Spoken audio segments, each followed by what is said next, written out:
Hi ಎಲ್ಲರಿಗೂ ನಮಸ್ಕಾರ. ನಾನು Sushma. Welcome back to my channel. ಇವತ್ತು ಸ್ಟವ್ ಯೂಸ್ ಮಾಡದೆ ಯಾವ ರೀತಿ ಅಡುಗೆ ಮಾಡೋದು ಅಂತ ನಾನು ನಿಮಗೆ ತೋರಿಸ್ತೀನಿ. ತುಂಬಾ ಸಿಂಪಲ್ಲಾಗಿ ಗೊಜ್ಜನ್ನ ಕಲಿಸ್ಕೊಬೋದು. ಮುದ್ದೆಗೆ, ಅನ್ನಕ್ಕೆ, ಬಿಸಿ ಮುದ್ದೆ, ಬಿಸಿ ಅನ್ನಕ್ಕೆ ತುಂಬಾ ಟೇಸ್ಟಿಯಾಗಿರುತ್ತೆ.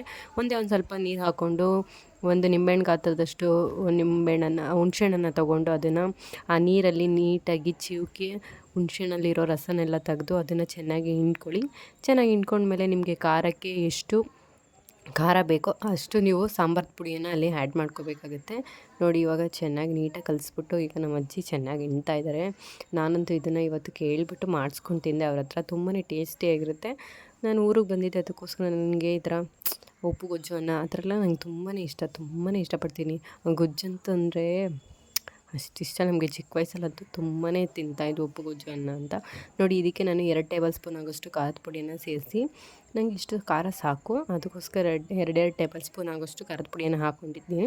ಇದಕ್ಕೆ ಆ ಖಾರಕ್ಕೆ ಹುಳಿಗೆ ರುಚಿಗೆ ತಕ್ಕಂತೆ ನಾವು ಉಪ್ಪನ್ನು ಸೇರಿಸ್ಕೋಬೇಕಾಗತ್ತೆ.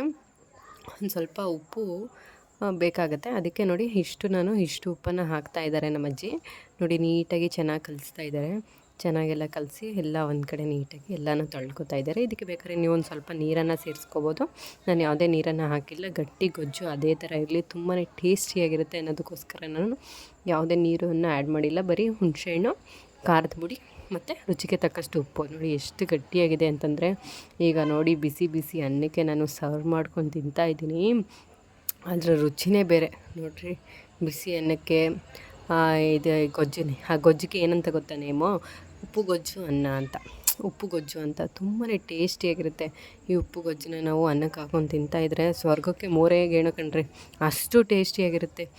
ಈ ನನ್ನ ವೀಡಿಯೋನ ಯಾರ್ಯಾರು ಹೊಸ್ದಾಗಿ ನೋಡ್ತಿದ್ದೀರೋ ಅವರೆಲ್ಲ ಸಬ್ಸ್ಕ್ರೈಬ್ ಆಗಿಲ್ಲ ಅಂದರೆ ಪ್ಲೀಸ್ ಸಬ್ಸ್ಕ್ರೈಬ್ ಮಾಡ್ಕೊಳ್ಳಿ. ಯಾರೆಲ್ಲ ನಿಮ್ಗೆ ವೀಡಿಯೋ ಇಷ್ಟ ಆಯಿತು ಪ್ಲೀಸ್ ಒಂದು ಲೈಕ್